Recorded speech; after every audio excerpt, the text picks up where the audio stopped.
All right, we're live. What's up, everybody? My name is Paulo. People call me GN for some reason. Some of you guys know what that stands for. Anyway, today I got a treat for you guys. I'm going to be talking with two old school dudes. You guys know about these old school dudes. You know why we talk to them because they're awesome. Anyway, without further ado, we're just going to roll the dopest intro in all of FMA podcast history, and then we'll get started. We're here with Datu Worden and Professor Bob Anderson.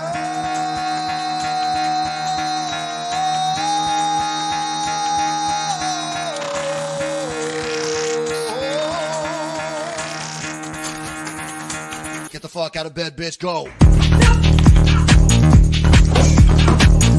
You're finished. Listen up. Get up. Never got no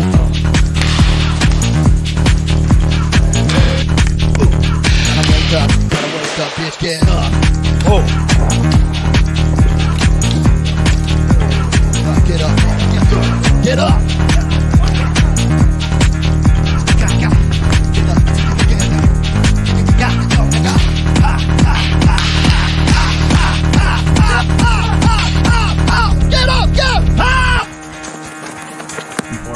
Launch the counterattack.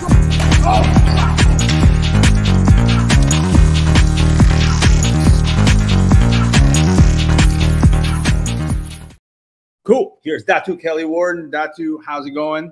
Hey man, I'm just waiting for the wife to bring me my lunch.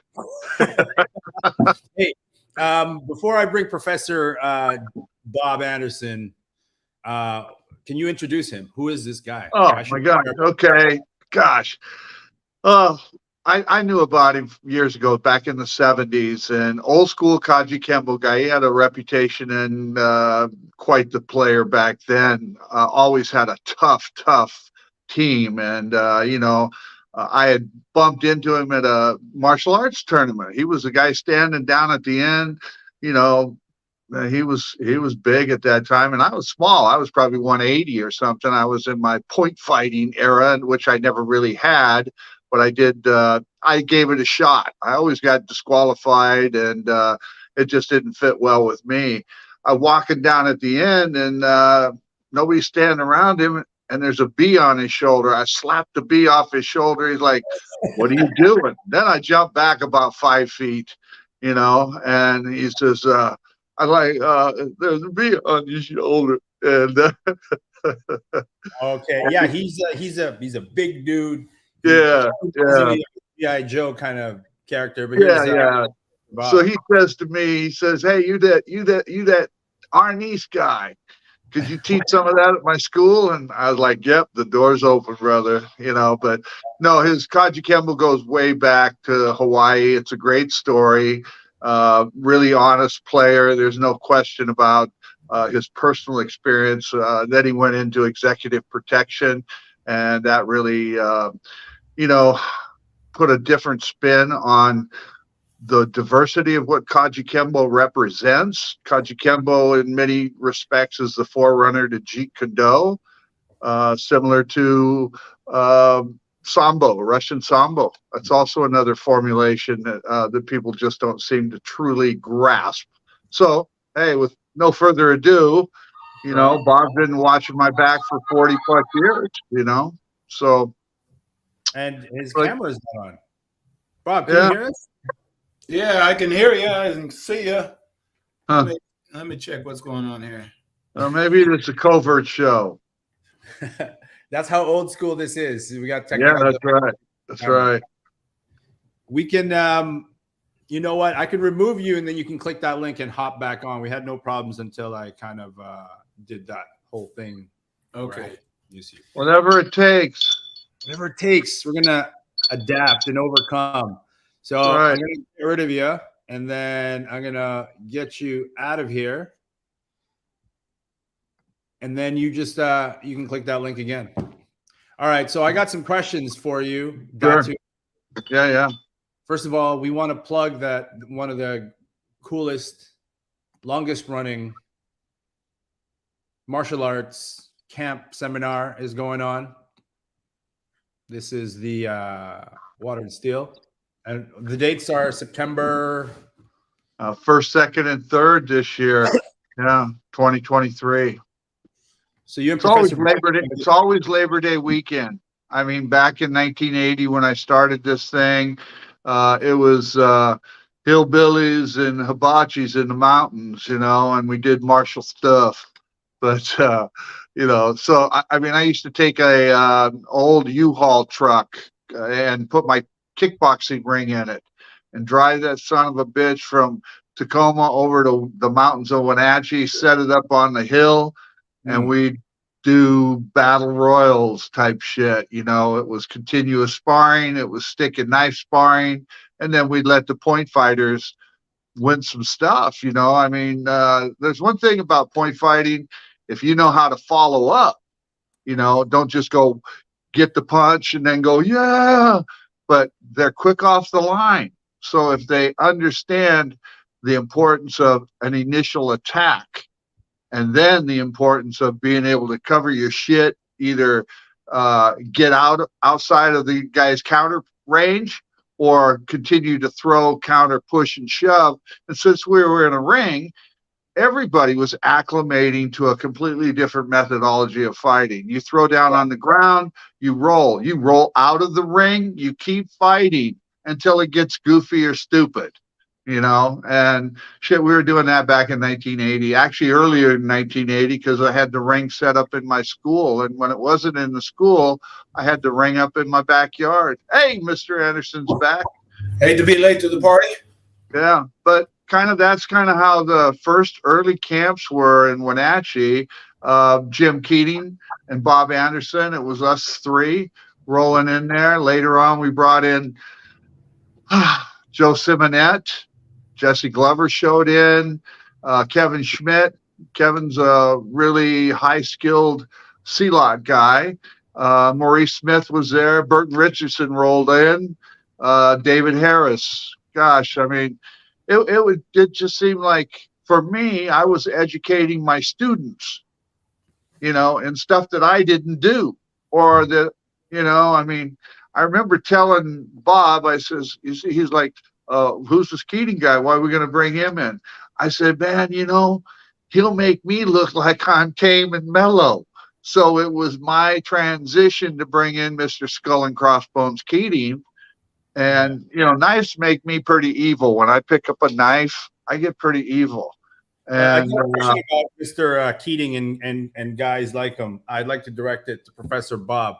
It seems to me on the surface, there's a lot of egos, and that's not a bad thing. There's a lot of there's men gathering in one place. How is the peace maintained? How does a camp like this stop itself from devolving into like a bunch of gorillas pounding their chests? Avoid of posers. An armed society is a polite society, and you can tell by somebody's vibrations if they're for real or not. You've been around the block enough, and you've seen garbage taught, and you've seen things that open your eyes wide and make you grin. Yeah, that's the thing about this world, right? Like, you can only bullshit your way through it for some time before you've touched enough hands, have met enough people, and then you kind of just disappear. Yeah. So no posers. That's not to say that somebody from this camp can't come with no experience and gain valuable lessons from it. How does somebody who has practically no martial arts experience gain benefit from joining a camp like what? It's not a technique-based event. It's theory and principles that can be applied to whatever system they come from or lack of. And it's actually the newbies that will benefit more. They have no bad habits or anything they have to change. The value is incredible because you got masters from all over the world given the best of the best, the cream of the crop. And for a small price, you're picking that up, which would have taken you years if you are a member of a particular school or dojo. Yeah, I like what, the Water and Steel in Virginia Beach, Gary Ma used to put that on. It was also Bowie's on the beach at different times. But after I rolled in, they decided to keep it water and steel. And we'd have a little conference at the end of each seminar or each weekend. And I like the one thing that always sticks in my mind is the guy going, well, we traveled to at least 15 different countries and experienced 15 different cultural expressions on martial arts, all at the same seminar. And I think it's kind of like that. And, who has the time for an ego trip or something kind of bullshit when the guy standing next to you has got more game in one phase or one area of expertise than the other guys, So, when you're with like-minded people and there isn't an issue, it's not a pissing contest. Shit, you were there, Paulo. I know it kind of blew your mind. I did Chisao without even knowing I knew how to do it. No, it was really cool. Great experience. And the variety, that was really cool for me to see. And sometimes I go to a seminar with variety, and without even realizing it, instructors sort of poo-poo on other instructors. There was none of that in Water and Steel. It wasn't that, oh, this is, you were taught that way. Now I'm going to teach you the real way. There's just like this, hate to use the word synergy, right? But despite the fact that you guys don't all agree on every aspect of fighting, you're able to come together, share what you have, learn from one another. And it was it was different. It felt really cool. It felt ancient, it feels like that has happened throughout time where warriors would gather and in peace and share information with one another. What are your thoughts on that? Well, that feels timeless. Yeah, Bob's he's an insider, but he's always he's inside or outside looking in, because we have no idea really what's happening at the camp. We choose who's going to be there.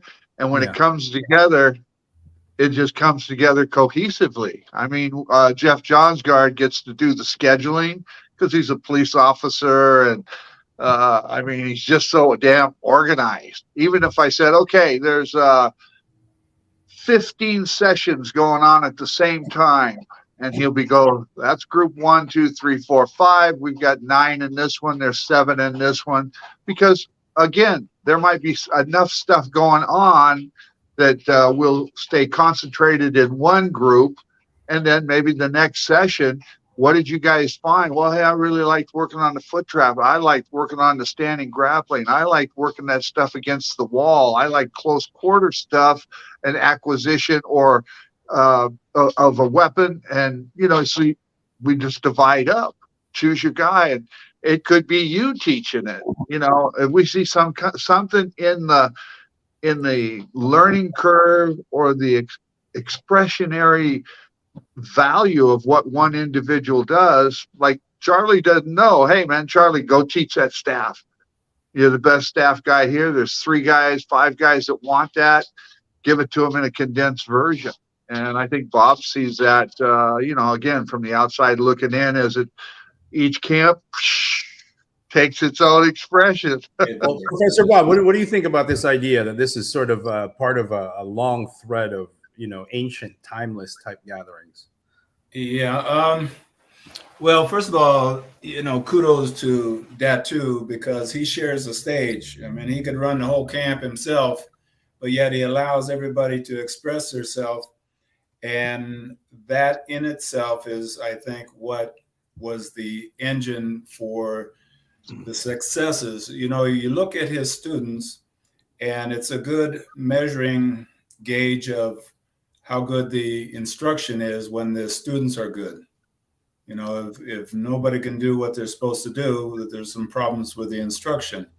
So not only from Datu, but he's cherry picked a handful of people to share and help grow the systems. They're always evolving. You can't stay put. If you took a Super Bowl team of the 60s, and everything was the same strength-wise and health-wise, and put them against a team of this era, there would be no comparison, right? So you have to evolve all the time. And that's what the camp helps do.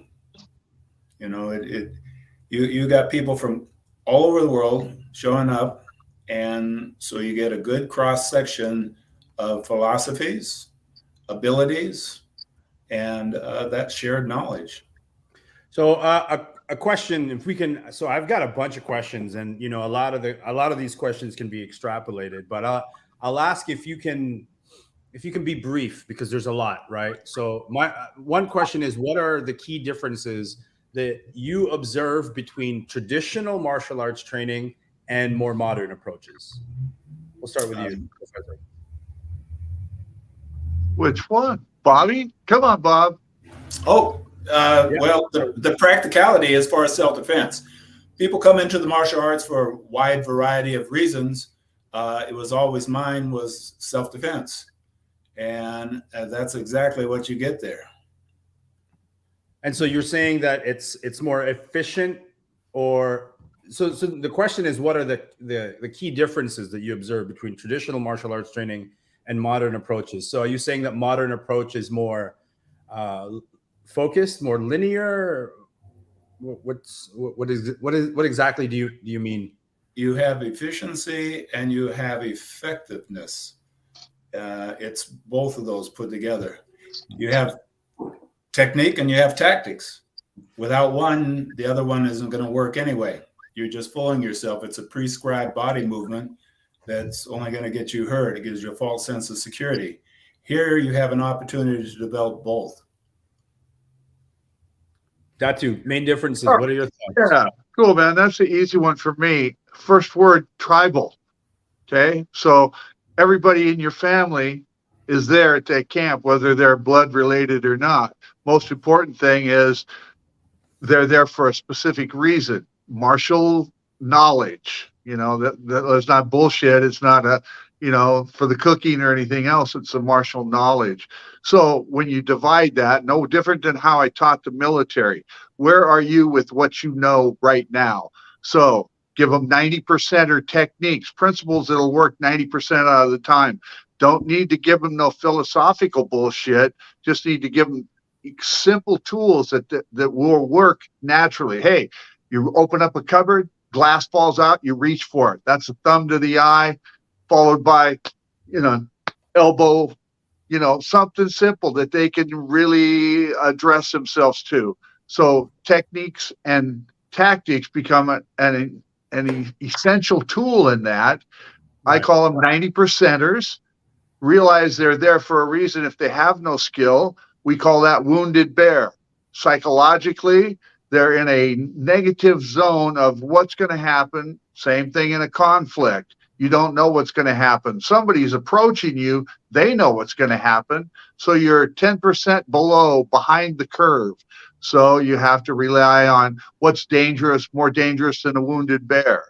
So you take that mindset, you take your 90%ers, and you utilize those principles. At the same time, give them an attachment to why and how they can build off of those simple principles.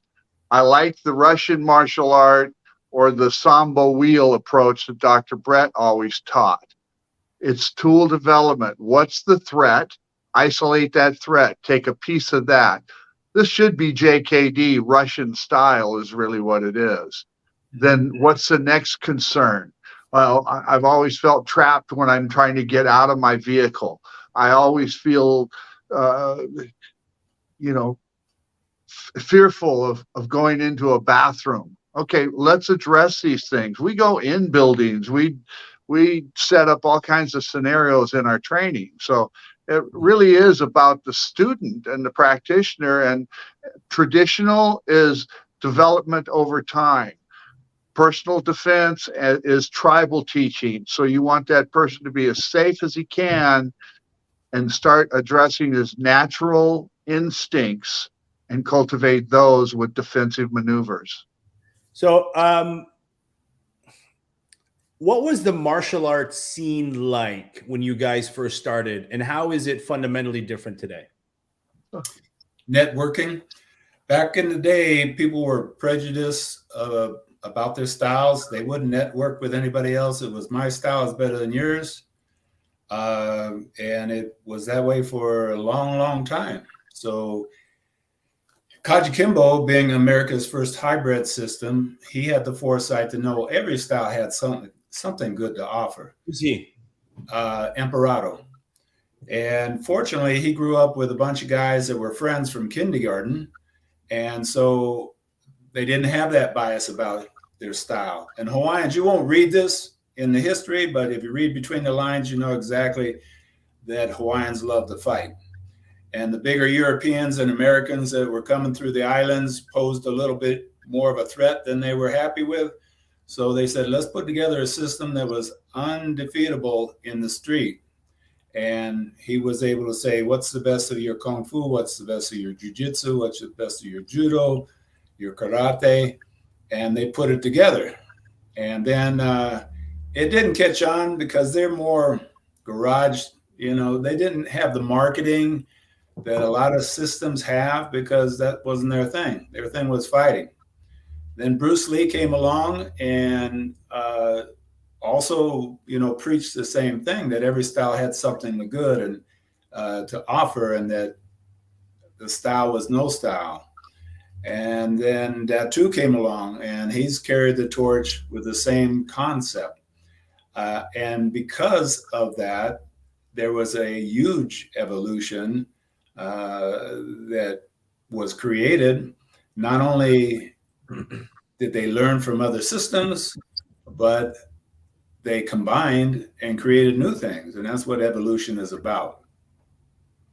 Well, speaking about evolution, what are your guys' thoughts on the commercialization of martial arts today compared to the past? It seems to me it kind of goes through peaks and valleys, right? Because when I hear from old school dudes like you guys talking about, you know, the good old days of martial arts, it's not like it wasn't also commercialized, right? We had Black Belt magazine and the back pages of those and VHS tapes. So how has the commercialization of martial arts changed today versus in the past? And is that necessarily a bad thing? Well, I don't think it's a bad thing. I think that people will find their own path.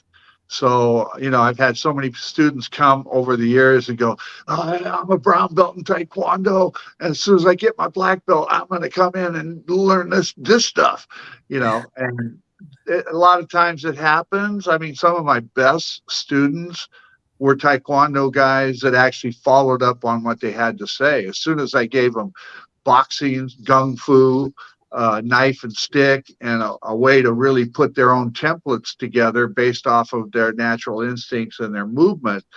It was rare that the other guys, unless my other guys were Muay Thai based, could keep up with the Taekwondo guys' kicking skills. So he had that one range, and now we're addressing those ranges. I lay out natural spirit like a college course based off your natural attributes. I'm not going to take a guy of your stature, Paulo, and go, hey, let's get you in Taekwondo. Let's stretch you out till your hips and your knees and everything really aches a lot. And you're in your 40s. So chances are I'll be able to keep you in a green belt program for about 9 years. You know, I mean, sometimes I get really pissed off when I see instructors keeping the wrong body type or the wrong psychological type confined within a system, within a style. So the beauty about what's happening now is there's enough art to go around that we can educate ourselves to what is beneficial. It's important to look at what another fighter does that's built like you. I got an American tree trunk syndrome. I had to work like a dog to get high kicks. I was a custom auto painter. I was working on concrete. It just killed my knees working on concrete. What am I doing working on high kicks? When Muay Thai came in, I was like, yeah, this is the stuff, you know. And then when our knees came in, I said, yeah, this is the stuff. When I met Jesse Glover, I was like, yeah, this is the stuff. Funny, that's what he called it. He called it stuff because he didn't want to be directly associated to Jeet Kune Do. because people had a vision of what Jeet Kune Do was, but that wasn't what Jesse did. He was a judo guy. Ed Hart, Bruce's first student, was built like Bob Anderson or me. He was a big white dude that was a boxer. He met Jesse at a judo club. And then they met Bruce Lee. Jesse met Bruce first. So, they were already adapting their art to natural instinct and going, we're never going to be Bruce. Let's get away from that bullshit. So, commercial martial arts is good, especially for the kids. Boom. Throw your kids in there. I tell parents straight up, get them in judo, get them in gymnastics, get them in taekwondo. Then from there, you take them here based on the threat of their environment. That's the beauty of what we can do with our children and our progressions today. What's the threat of your environment? That's how you choose a school. Okay, so there are more options today. Basically, Yeah. summing up the differences. Professor Bob Anderson, do you have any thoughts on that? How commercialization of martial arts has changed from today versus in the past? Yeah, there's pros and cons, sweet, sour, but good, as they say in Hawaii. Like that. The good part is back in the day, it was so brutal. The gyms, the windows were blacked out. You couldn't look in to see what's going on. It smelled like a dirty sock inside. Everything was duct taped and full of blood. That was kind of a merit badge. And you took a beating. Well, that didn't appeal to a lot of people. You'd have 20 people that loved that kind of thing. And out of that 20 people, you would have maybe 2 warriors, and you have a couple soldiers, and the rest were targets. Now the numbers have grown, actually exponentially, but you still have the same percentage of warriors, soldiers, and that you just have more of them because the teaching techniques have changed. It's not, it's not Spartacus training as much. And so it will appeal to more people. And of course, it's more mainstream now because of the publicity. I still don't agree with the, martial artists in general back in the day were terrible businessmen. We all taught out of our garages, and it became a necessary evil. But some people took advantage of that, and it became Mac Dojo. And Right. they were teaching what just it wasn't practical. It wasn't realistic. But on the other hand, for some people, that was a good thing. It gave them a place to socialize, some exercise. Again, there's a wide variety of reasons why people come in and train. You just got to know what's your reason, and is this school going to offer and be a good fit for you? So I think I love both of the points that you made, and it makes sense. That has, the commercialization, how it sort of cycles over time, that has a direct impact on the perception that society has on the martial artist, right? If somebody says, "Oh, I'm a martial artist," people's opinions can go one of two ways. How do you think that term martial artist has changed as far as the public's perception over time? Did it used to mean something more? If somebody back in the day, in the 90s, and you said you were martial artists, what did that mean to people versus what you think it might mean to people today? Right off the top of my head, what came to mind was the fact back in the day, I think the term martial artist was more associated with Bushido, the code of conduct and honor. As now, I think a negative side of the mixed martial art scene is they're not concerned with the Bushido. They're concerned with the chip on their shoulders and how many tattoos they can support. And, they're the toughest guy to ever sit a bar stool. But that's not, to me, that's not what the martial art was about. You know, it was originated. Priest Rama Buddha felt that it was wrong to hurt people, but it was also wrong to get hurt. So they had to learn how to protect themselves. And if that meant stopping somebody, then by golly, they'd be good at it. But it was an honorable thing. You didn't fight. You were capable, but you avoided it. And those are the only ones you win anyway, is the one you avoid. So you, in some ways, forgive me if I'm mischaracterizing it, but has the term martial artist sort of been cheapened over the years? Is that accurate? Well, I think that it's in perspective, right? You look at John Wick and you're going, hey, man, there's some pretty nice martial arts in there, but that ain't every day, and then you look at some of the UFC stuff and you go, well, that's martial arts too, but there's something missing. And then you go throw Kwai Chang Caine in there and go, well, he should have probably slapped that dude about 20 minutes ago. Yeah. But so I think it really comes down to, I like the idea of being an independent image, so to speak, and how I present myself. Some people think I'm hard, but really I'm funnier than shit. And that's because society has made me a sick motherfucker. But nonetheless, canceled that too. Yeah.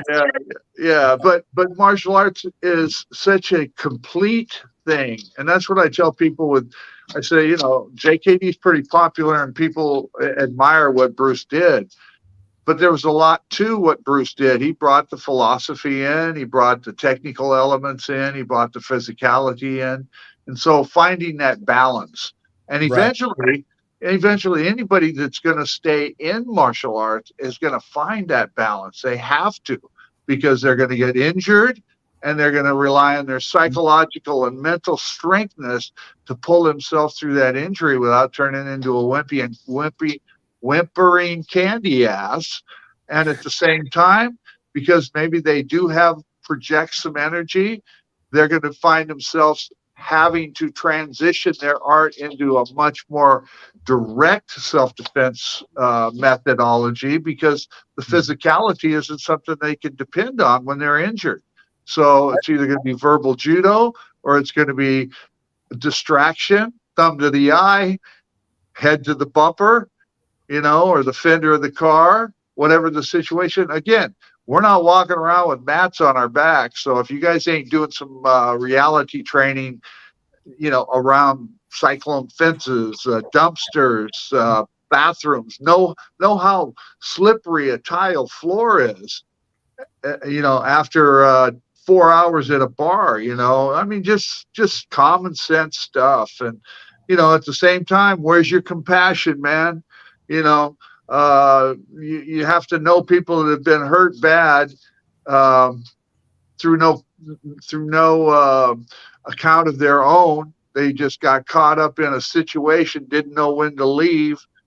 I mean, that's the stuff I teach constantly. I teach movement, mobility, watching your six more than you're watching your front, peripheral vision, mobility, common sense. Where am I? What am I doing there? And who's checking my shit out? And how can I evade, avoid, and negate that stuff? So, it's so much more. It's JKD in action.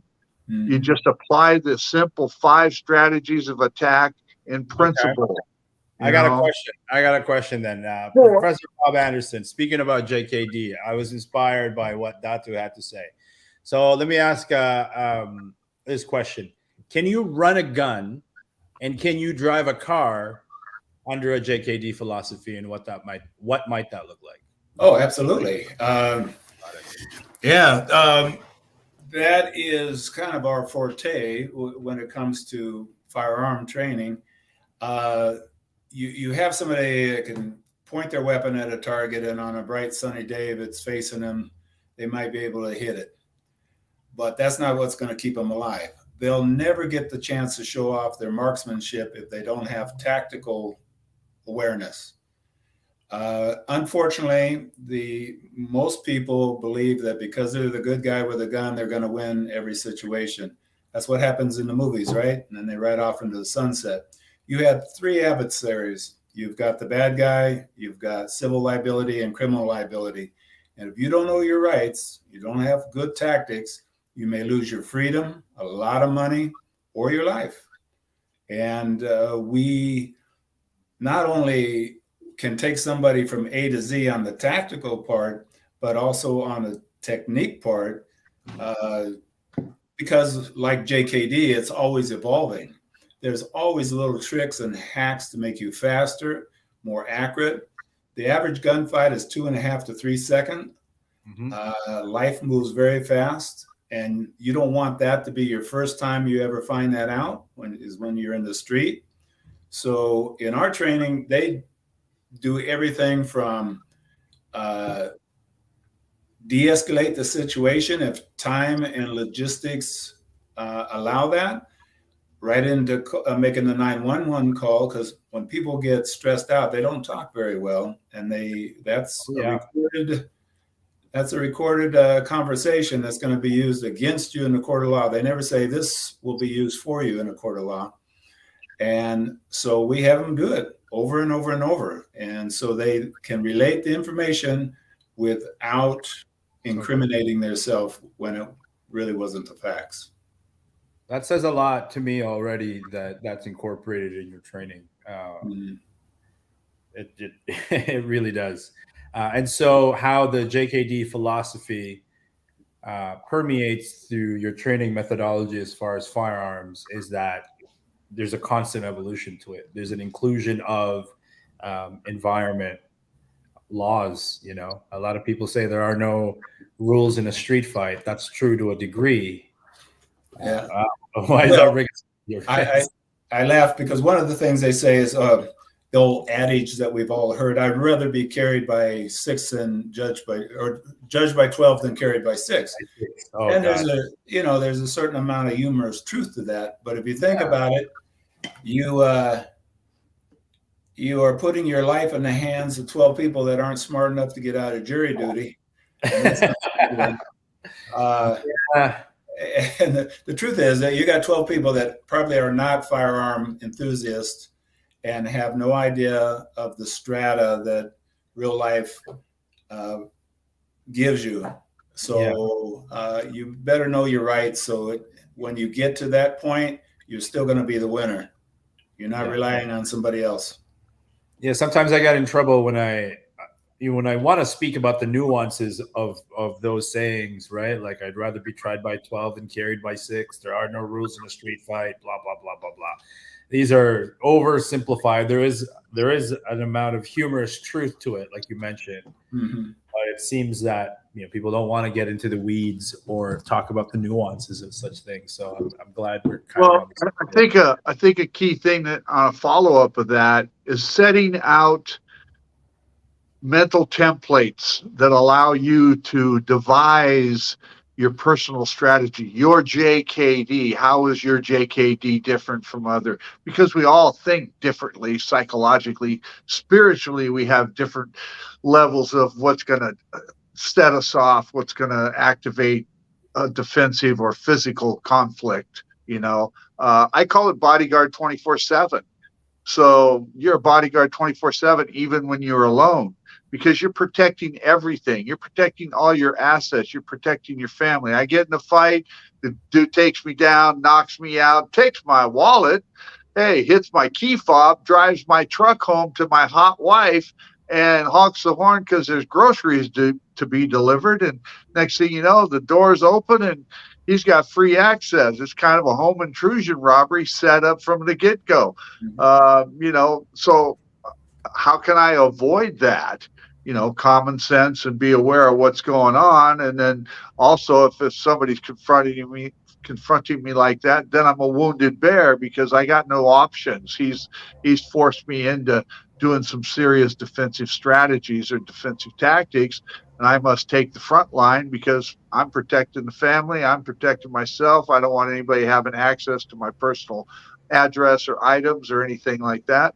On another note, once I defend myself physically, I got to protect myself legally and criminally, civilly, ethically, morally. Did I have to do that? So the ghosts in our closet is something that we have to come to peace with too. And, having been an old school guy, knuckle dragging fool and looking for girls, looking for women in the nightclubs, shit always gets hot and heavy there. So, you take in those simple, practical ideas like, hey, I'm a wounded bear. What's that mean? Well, I'm kind of spiritually enlightened. I know I'm ornery, but I got a little bit of a reputation. Now would be a good time to take me down.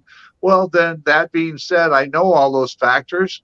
If I want to drink, I'll drink at home and I'll drink alone. I don't want to go into a volatile area just because it's a man thing to do, and I don't want to endanger my family either by getting in a conflict over a parking spot or just something else that was ego related or just had my macho man challenged. So I avoid it. Conflict avoidance is probably the easiest and safest way to maintain financial stability and freedom from the man who wants to make an example of you. I It wasn't teach. always like that, though, was it? Just I mean, give me a second. Give me a second on this. When I teach, I tell all these dirty little tricks, step on his foot, heel palm him. When he goes down, stomp on his ankle. You can make this look as accidental as possible. People not knowing what happened ain't going to see it. But for me, I've told that story on video 1,000 times, so I have no defense, Your Honor. Yeah, But so I'm kind of fucked when it comes down to that. And they'll make an example of me. So the best thing I can do is educate those that'll listen, and then at the same time do everything I can to avoid. I scare myself because I know what I can do if I get backed into a corner. Not that I'm guaranteed that it's going to work, but if I can do it, somebody else can do it to me too. So, attributes, speed, timing, positional alignment, all those things are, contributing factor on who's winning this conflict, so avoidance. Did you guys not learn though from the good old days? Because is it like, do as I say, not as I do? Because you guys did get into bar fights, you guys did get into scuffles, and you must have learned something from that. How does that work? What I just said is what I just learned, Yeah, here's another one. I didn't have to die to know that the dudes running with me that are in prison or did get killed were doing the same shit that I was doing, and I pretty much escaped on the hair of my chinny chin chin, And I tell that to my sons these days, and I tell that to my students that are still running bars, working the door, doing doorman work, because hey, just on a personal level, pussy's real accessible when you're working the door. You're the guy in charge. Women are attracted to that. And I hope I didn't offend anybody, but get your shit together and don't be offended by candy ass words. But yeah, What do you think? You learn by the mistakes of others as well as your own. Sure. Bob. Yeah. I'm not proud to say we would quite often go out to practice. I mean, seriously, there was a little logging town with a bunch of cowboys and loggers, and it wasn't that we ever started anything, but just being there, you knew it was going to happen, so it gave you a chance to practice. So, and that is a Kajikimbo tradition, really. That's what they did, is they field tested and went back the next day and went, okay, this worked really well, or this didn't work at all. You have to be good at violence, but that's a sad way to do it. Yeah. How do we recreate the value of those experiences today? Is it sparring? Is it competition? Well, unfortunately, fortunately, it was good knowledge because you knew what worked and what didn't work. But here's an example. It may be a little sidebar, but you'll get the idea. Just across the street here at the gas station, which always is a mecca for crime, gas stations and convenience stores, there's a couple of homeless guys trying to start some trouble inside the store. And this one patron left the store, went over to his truck and started pumping gas. One of the homeless guys came out and was barking at him and screaming at him. And somebody started filming this. And then he rushed the guy, and I don't know where it came from, but the guy filling his tank up hit him with a 2x4, laid him out. And everybody that saw that thought, oh, that was really good, quick thinking. That was the worst thing he could have done. He hit an unarmed man with a 2x4. Homeless people aren't in the best of health. Had he died from the strike to the head or the smacking on the cement, that guy would spend 7 to 10 years in prison. He hit an unarmed man when he could have got in his truck and drove away. He could have ran around the truck, used it as an obstacle.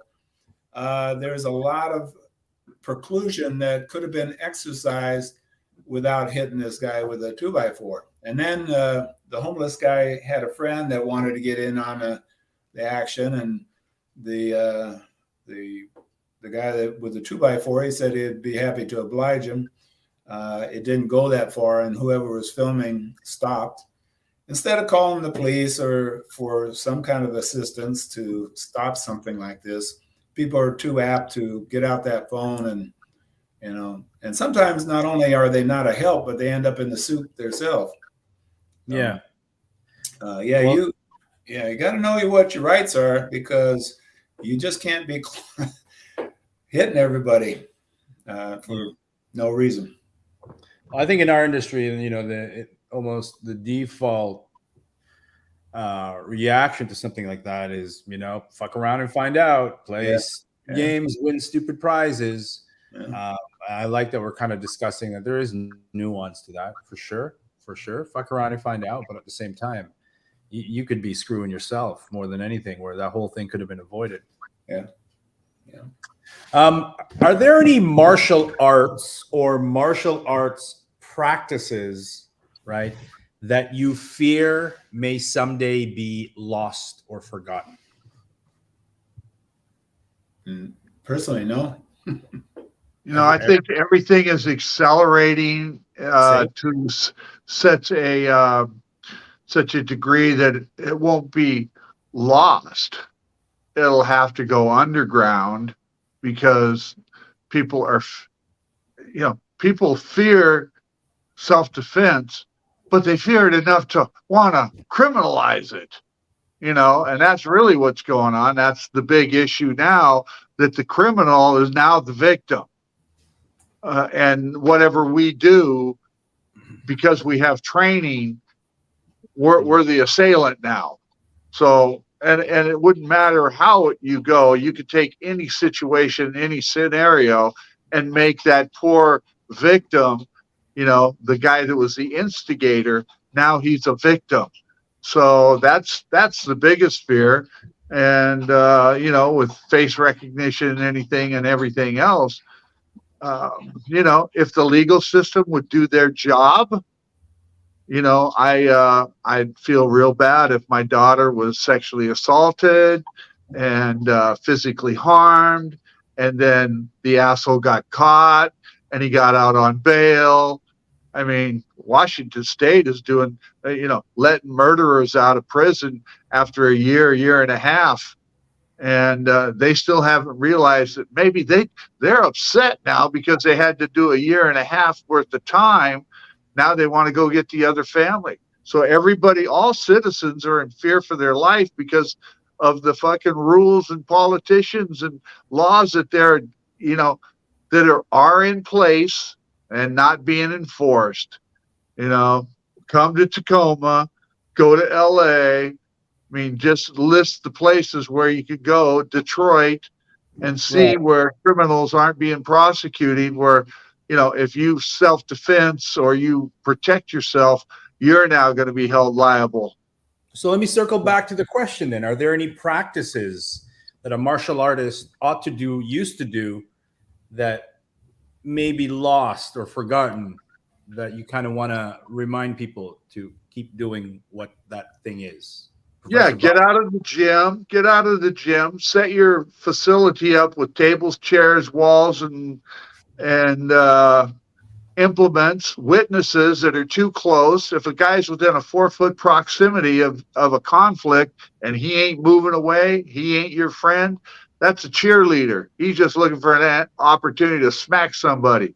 Anybody outside that 6-foot perimeter is a witness. He wants to be able to videotape so he can have a full account, and then he's the witness for whoever won or whoever lost or whoever he's cheering for. Train out in the parking lot, know what gravel is, I like train it. around dumpsters. Don't what I mean, when I went to Fort Lewis, huh? It's like environmental training. Yeah, Train in the yeah. environment you're going to operate. When I went to Fort Lewis, everybody was doing BJJ on mats. I'm like, that shit ain't gonna happen. So let's go out in the rain, around the dumpsters, on concrete, improvised weapons, and know how to use the shit, man. I mean, yeah, it's for me, God, I wish it was all just saint-like times, but it's pretty scary for family members and everybody else. So, you just So have to be that much in the more environment. conscientious, Train in the environment with environmental factors in your martial art. Professor Bob, anything to add? Some old practices that you fear might be going away, but are really, really important to the martial arts ethos? No, I'm sorry. I really don't see anything that's going away. I know there's a lot of things that were lost in the transition of the true martial arts back in the day. And as it got more commercialized, they weren't using it the way it was designed to use. And so, Like what? Like forms, like a lot of katas. If you look the way they, like this is an upper block and this is a punch, that's not going to happen. And that's not what it was. But where'd our martial arts come from? Mostly from Korea or Japan when the GIs came back, right? Speaking of the US, and we just got done bombing their country. They're going to show it. Would you show somebody exactly what to do? They just got done wiping out, your country. No, of course not. And of course, in the translation, not everything was clear. The GI came back. He was a highly disciplined individual, came from learning a highly disciplined art. And a lot got watered down. But as far as things being lost now, I'm not sure that I know what that might be. You could probably elaborate on that better because that's your job. You go around the world training with all sorts of people. And can you give us your insight to that? Personally speaking, it's that, for the lack of a better term, it's meditative practice that I fear might be getting lost. That sort of looking inside and enjoying nature. I imagine this martial artist sort of just at peace under like this roaring waterfall. And I think a lot of those kinds of imagery and practices have been tainted, right? Because if that's all you ever do, right, and then you self-proclaim to be some sort of a master, and all we ever see you do is, meditate under waterfalls and do slow, mindful practice without ever proving yourself. That's kind of shallow. But I think that kind of meditative reconnecting with nature and the universe is a very important element in tactical training and martial arts training and MMA training and combat sport training. Yeah, I believe you're I think right. you hit it there. I think one of the first things you said was that internal element, and people don't quite comprehend that because we're not processing. Learning professor processes and getting exposed to the Filipino martial arts, Well, that's a punch. Well, yeah. How's it relate? Look, it's a speed bag action. So it's a forward dagger. It's a backhand dagger. Oh, I like that. Well, now it can be applied as a right cross into an elbow, into a backhand, into a hammer fist. Well, I like that too. Look how we apply it as a Muay Thai fighter. Look how we apply it as a Wing Chun fighter. So now we start going, oh God, this is really overwhelming. Seminars are saturation opportunities to grasp a hold of a concept. Then when Right. you get it home and get it alone and process and reprocess it and teach it or share it and go, like Professor Price, I didn't know I knew that. Well, it wasn't that he didn't know the physical action, he didn't know how another style applied it. So that integration of styles, those taking those as subsystems, and I was talking about it with the Sambo wheel, each piece is a spoke. Well, I looked at it as professors say, the art within your art. I look at it as connecting the systems. I want to connect that piece to this piece, connect that piece to this piece. Where's my low art? Why was Mr. Keating and I's Silat so much different? Because our karate was really, really strong. But we had that hard, structured Western boxing, good, solid Shitoru Gojo Ryu karate type of mindset. Ishinryu as well for me, Shotokan. But at the same time, we didn't have the flower. We didn't have the flow. So, I was kind of a point man in that for us. And like Mr. Anderson, Mr. Keating, Simonet, they called me a mentor. Just like I called Jesse a mentor and Ed Hart a mentor and Professor Trigg a mentor and Taki a mentor, these guys weren't physically training me. They were keying me in directions and that which I needed to soften or evolve my art. So mentor is a guy that can guide you. A teacher is a guy that dictates where you're going until you've reached a certain level, and then you can express yourself because you understand the principles behind those martial theories or those applications. So a mentor is very important in life. It allows you to cultivate your ideals. A teacher is standardized methods to give you specific attributes and things like that. So, self-develop is right there, blending the arts, knowing how to get to your low arts. That's you're crossing the barriers of styles and cultures because each culture will emphasize a certain thing as a primary or a core art, like a college course.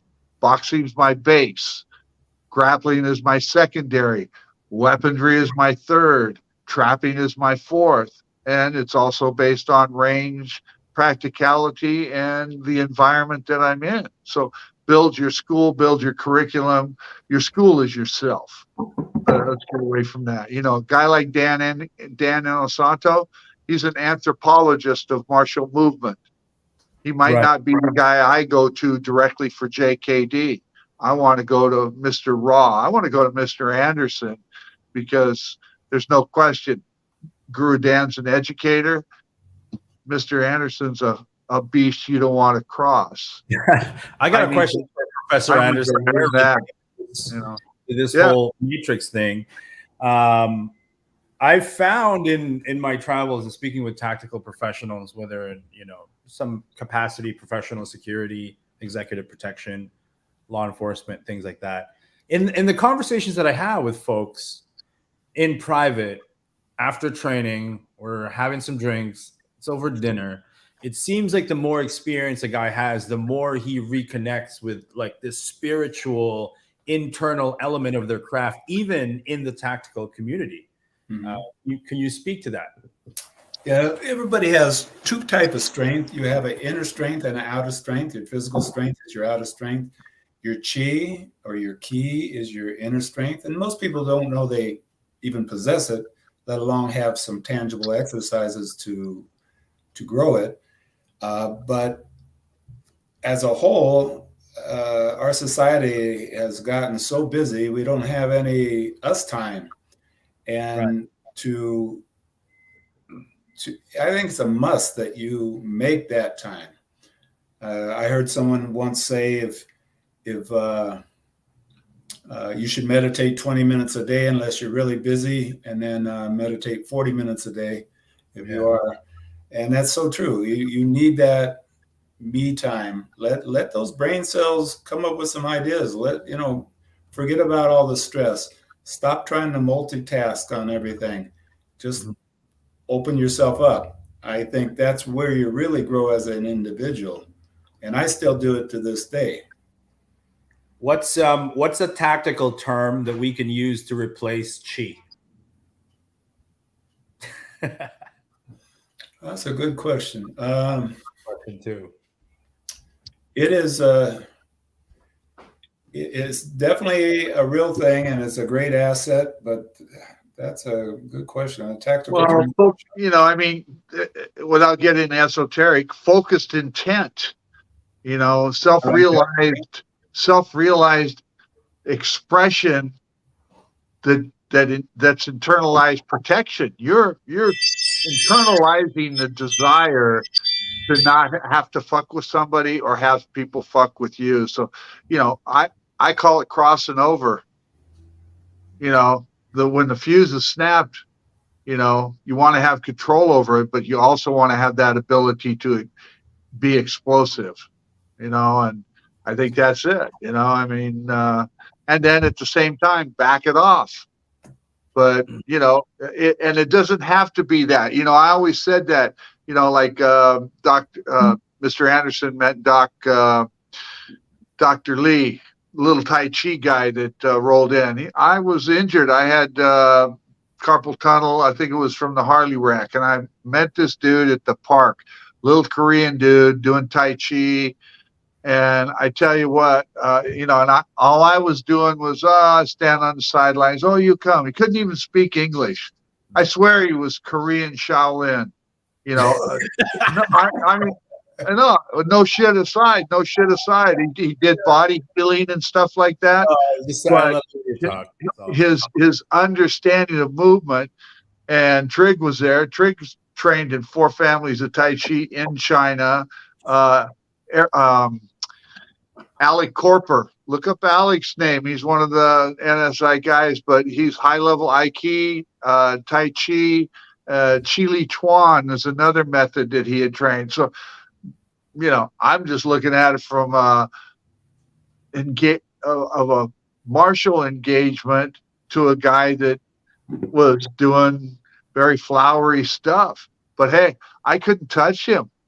And every time I touched him, it was like hitting a concrete wall. Really? He's a couple years older than me. And, he had his interpreter come over and say, what do you do? And I like, nah, I do this, and then he's like, no, what do you do? And so I busted a little bit of Kun Tao type Silat out, and now I'm his fucking training partner. And I mean, I'm wearing like double carpal tunnel wrists because I just had surgery on my arms, my neck. I would have went in there in a mummy outfit just to fucking learn what he was teaching without becoming his new heavy bag. But his stuff was so dynamic and pure and blended. I tell you, now another guy came, Tiger Kim of all things. But both these guys were Korean Tai Chi practitioners. Tiger Kim. Tiger Kim was living in Chen Village. I looked him up. I tracked him down. He had been teaching in Alaska, and he is moving around. But he took me to the side. I don't know if he was trying to steal me as a student. Not that I was anybody's student at that time. But he took me to the side and told me, his is not pure. I tell you what, just crossing hands with both of them, I'll put my money on Dr. Lee, and Tiger Kim wouldn't stand a fucking 3 minutes with Dr. Lee if he was intentful. I mean, I kid you not, I just felt he was just the raw essence of, peace, harmony, and brutality all blended. Is he still alive? These both He's still alive. Yeah, yeah. And he actually came to my camp, man, and blew everybody away. They couldn't believe it. There's a picture. It's Professor Trigg, you know, a head taller than me, and then here's this little Korean, you know, dressed in white. Again, I couldn't. We always had to talk with an interpreter. He didn't speak English. And then, you know, right before I had kidney failure, he was doing acupressure and acupuncture on me, and every point he touched, I squirmed and squalled, you know. And he says, "Oh, I think something might be wrong. I think something might be wrong." And I didn't sense anything wrong, but the guy was that good at what it is he did, you know. That's a really cool thing about this water and steel camp, because even the year that I went, I have the poster back here signed by all of you guys somewhere. But the cool thing about this camp, another cool thing I want to mention, is that the drop-ins, the folks who know this camp happens, they just drop in, and sometimes they get to present a little bit. Like when I was there, Don Gula dropped by, Gary Drake dropped by, Dan Anderson was there, and it's Craig Jorgensen rolled in. Terry Tehran came in with with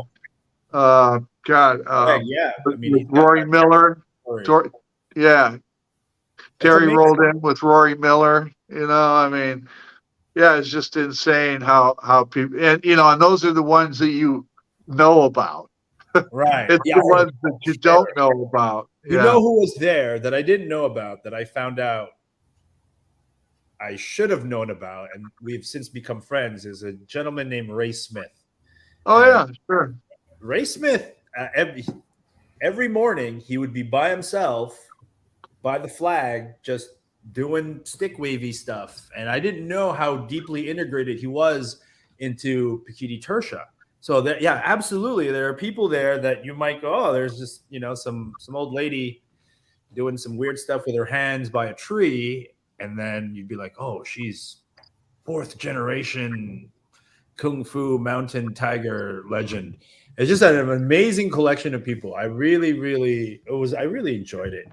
Well, there's a big variety of people coming in this year as well. I mean, of course, Jeff Johnsgaard's here, and he's going to be teaching, and you know, Belton Lubis, of course. You know, Charlie Wilson be teaching. I mean, gosh, I you know, if it wasn't my camp, I'd attend anyway. You know, absolutely. Yeah, Doc Christian's going to be in charge of the food this year, and he's got a heck of a team, just an amazing team that's going to be in attendance. So yeah, just it's awesome. Yeah, I'm awesome. I'm always amazed at just how it rolls together and fits cohesively. You know, we know what time breakfast, lunch, and dinner is. Other than that, we're not sure what's happening in the meantime. You know, other than the fact it's nonstop. You know, I love that it's an overnight event. I actually got a lot from the after hours moments. In fact, I think Professor Bob, that's when we had our conversation. Yeah. All of a sudden, there are people around us listening to our sort of impromptu interview. By the way, where are you based out of? How can people learn more about you, Professor? I'm in Dayton, Nevada now, right outside Carson City. Okay. And my web address is World Wide Web, Bob Anderson, Elite Protection .com. Phone number is 775-745-4505. Cool. And you work primarily now with the executive protection industry. Is that accurate? No, I've got 2 suites. One, we teach the tactical training for firearms and CCW classes. Next door, I have a gun shop where we have handguns, shotguns, ARs, ammunition, and accessories. And then I teach martial arts at the fitness center just around the corner from here. Okay. And that's Bob. Is that right? Bob Anderson, Elite Protection.com. Yes. Okay. All right. And sorry, where you're in Nevada? Yeah, in Dayton, Nevada. It's right outside Carson City, kind of Okay. in between Carson and Reno. Okay. Yeah. Fantastic. I might. I'm in Vegas a few times a year. I maybe come pop in. How far is that drive? Yeah, it's as far as the drive, it's about 6.5 hours. So it's way Oh, up north. Yeah. okay. By Nevada's Tahoe. We can get to Tahoe in 40 minutes. okay. Beautiful location up here, but yeah, we're a bit from Vegas. All right. So I want to wrap this up by asking a final question. Water and Steel Camp has been around for 40 years. We talked about sort of this holistic approach and blending old with new and classical and modern, and this reintegration really of all of these elements. So I want to ask, what was the most, let's say, spiritual moment that you had at one of these camps? Oh gosh. I mean, just being in the immediate area. We've been on a couple different islands now. We've been up in the mountains in Wenatchee, just under Mission Ridge. So I think the most spiritual aspect is what I perceive happens to different attendees that come in with weird, quirky idea that this is fight camp. We're here to kick each other's ass, and everybody's going to be knuckle dragging, and and then just see the complete different change in them that they had no idea, or how they embraced, how they perceived. I guess a good way to look at that is, okay, we don't wear belts, we don't wear ranks, and nobody knows who anybody is except for how they carry themselves and present themselves. So it's like, hey, there's always a tough guy or two or three. So at the beginning of the camp, line up where you think you guys fit. I mean, no, you've been around for a long time. Well, there's a few that'll muscle up towards the front of the line because they're in 7th or 8th degree, something like that. At the end of camp, it's like, hey, line up to the right of the person you think you can beat their ass. Well, you need more space at the end of the line on the left, because they all realize that they're vulnerable, susceptible. They're not as mean and angry as they thought they were, yet they have a better sense of who they are. And I think by looking at it from that perspective, it just allows you to realize this is mind, body, spirit training. And at the same time, we use the physicality to reach our mental toughness. And then through all of that, we have a spiritual moment of, wow, I mean, the world is a better place for the stuff that we do. So I don't know. That's Kind of continuing. I'm not an esoteric guy, man.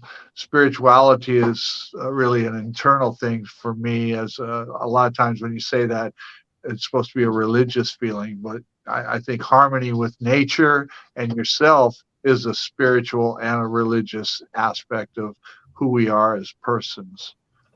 Yeah, for me, it happens before and after the training. You wake up in the morning and it's a beautiful setting in the trees, and we've always had, with maybe a couple of exceptions, great weather.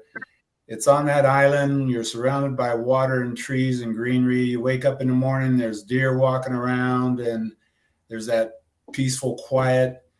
In the evening, and both in the morning, you have a chance to converse with the other attendees. They'll come up and ask you questions, and you have a chance to go around and ask questions and get some clarification on maybe some techniques that you saw the night before. It's just very serene, and for me, spiritual. You go down on the dock by yourself early in the morning and you can meditate, or you go down in the evening. It's just the overall ambiance is very satisfying. I would agree with that. It's almost, I mean, obviously, neither of you were able to actually pick one specific moment, because it seems to just pulse through the entirety of the thing. I love mornings, there's a light dew on the grass. Yeah. Maybe there's a light fog, hovering low, and the sun hits it a certain way, and you just hear nature, and you have your coffee. I don't know. It's just Yeah. feels different. Again, it's this blend of modern approaches and tactical sensibilities blending with elements that feel ancient and timeless and classical and traditional, and it all just comes together beautifully for this event. So I'm really excited for the folks going this year. If you're on the fence, don't be. Or if you can't make it out this year, make it a bucket list item. It's really extraordinary what the Water and Steel seminar is. So there's such a variety. Myself, I've taught everything from executive protection, bomb search and identification, electronic security, samurai sword, broadsword, 1-inch punch. wing 1-inch punch. It's You amazing. just never know. We've even done magic shows there. Yeah, it's really cool, man. I don't know how else to explain it. It's a magical event. Any parting words for this podcast, Datu? No. We've done several podcasts, and sometimes you get me fired up, But I'm also just getting a little bit older, and my fire isn't not as burning. I just keep it at a low flame. Uh, but you've done a lot in the last 5 years or so since you came on the scene to help people come to realization of what Marshall is, and we see Marshall growth in you.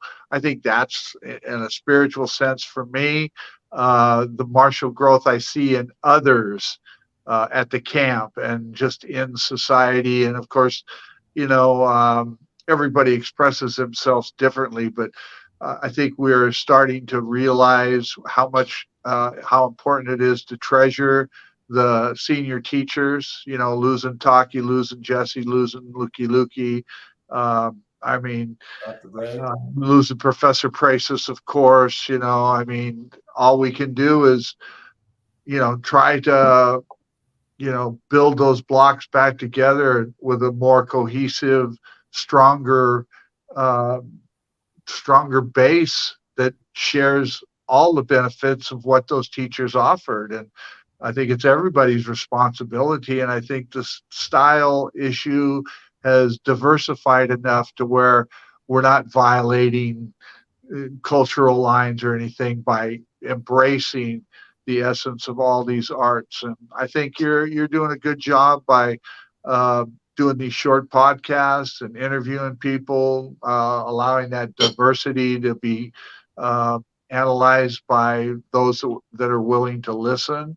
I think we've posted a lot of the Water and Steel documentary that you did, documentary that you did, and there's some great nuggets of wisdom in there. I like the one I've watched, the one with you and Anderson half a dozen times or so. That little one, the little gathering you and I did, I think, the first 10 minutes of the camp, you get me out on the back porch and, We're going. what's that called? It's just a fucking little piece, something like that. And, you brought out a lot of positive things and, in all your video podcasts. So big kudos to you for your evolution. Definitely seen a lot of changes in you. Things that you didn't necessarily believe in the beginning make more sense today. Teaching changes a person. The best education you can get is to teach what you know. And that's the beautiful thing about tribal teaching.